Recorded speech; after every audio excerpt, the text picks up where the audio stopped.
Hi all! Everything in my video is pulled from the public domain, and I am using them under the Fair Use, Fair Dealings guidelines. Everything I say is my own opinion. You should look into this information for yourselves, but I'm pretty sure I'm right. Good morning, everybody. I just love this picture above and thank you to the body language guy for this, because I think it really represents the way most people feel that Harry and Meghan's relationship is going. Yeah. Anyway, this is going to be a super short video. We're just going to touch on a few things, get in and get out quick, okay? So let's go. To start with, Shawn put out a video that basically says Harry wants to sue 13 years later over his phone being hacked. I don't know what the statute of limitations is in the UK. In the United States, that would not be possible. But what that tells me is that they're looking for money. They're in need of money. He's looking for a payout. I think they're bleeding money, like literally. Anyway, if you haven't seen that video, you probably should. I love Shawn. All right, moving on. I want to throw a quick little note in here. Everybody keeps saying, Harry's kids are American.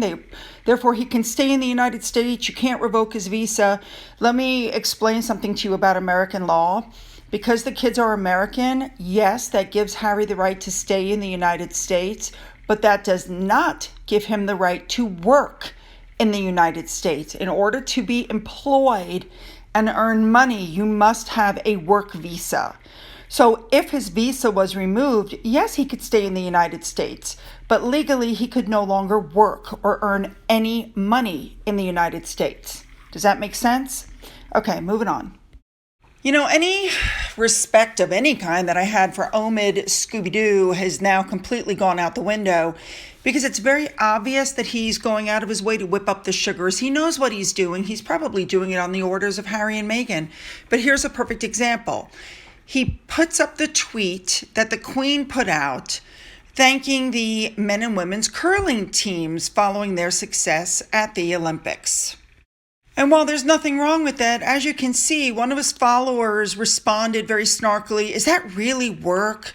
Having somebody show you a letter, and you just approve it and out it goes?" Forget the fact that it's a 95-year-old woman with COVID, but look at Omid's response. I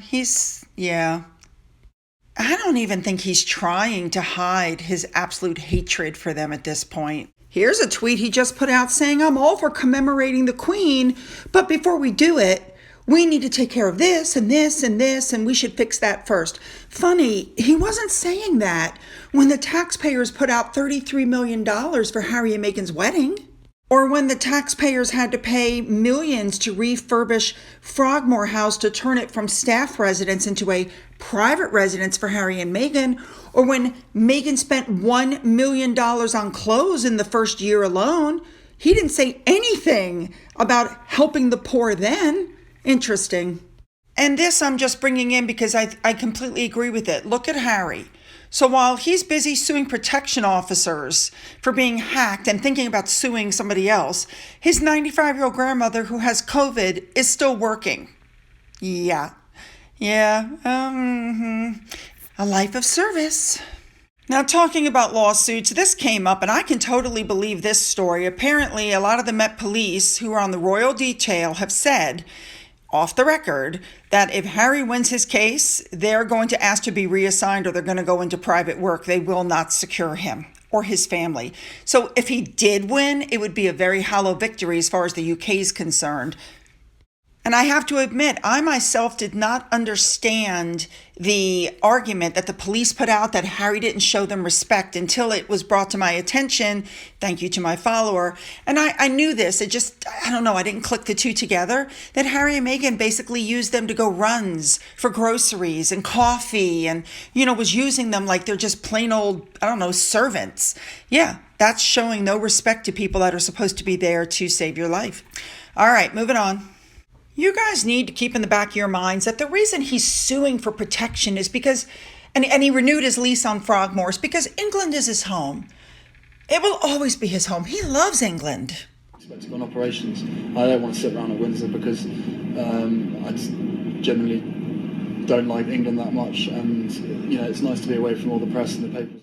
Which brings me to this next thing I saw online, which I completely agree with too. Everything that these two do is divisive, manipulative, deceptive, and then they cry, why don't people like us?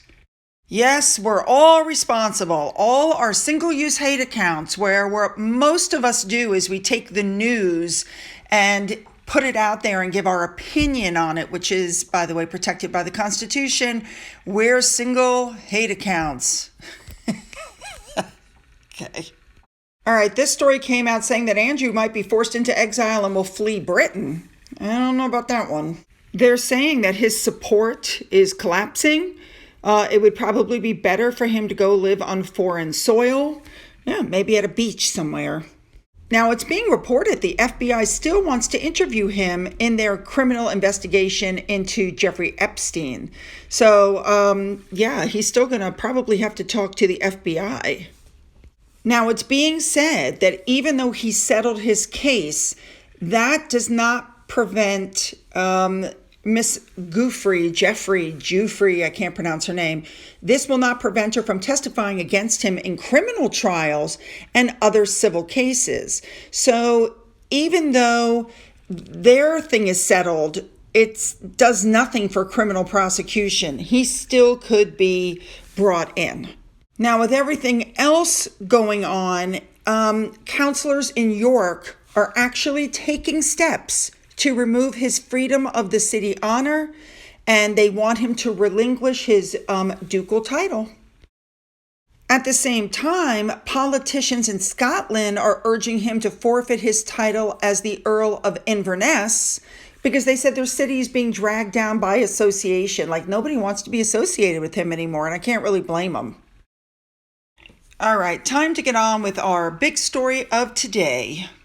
This seems to be the big story of the day, ladies and gentlemen. The Queen's Commonwealth Trust, which is her charity, and we all know that it looked like they had partnered up with the Better Up coaching firm. Apparently, 98% of their cash that they raised in 1 year went to pay 10 staff members.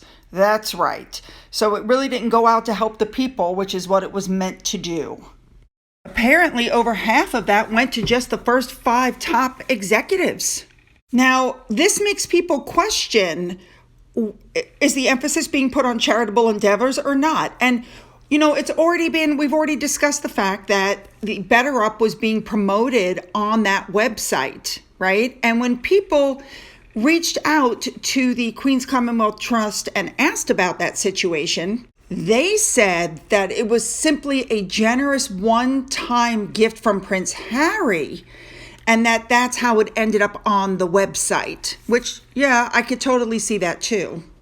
I hope I'm saying his name right. David Haig, who is the chief executive of the London consultancy Brand Finance, said that the Commonwealth Trust should have carried out a very careful due diligence process to make sure that the charitable partnership was actually appropriate.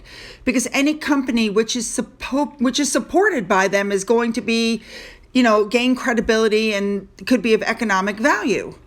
And you have to be careful because you have people, stars that are putting their names and their reputations on the line for this. And so when this kind of thing happens, people kind of sit back and go, what?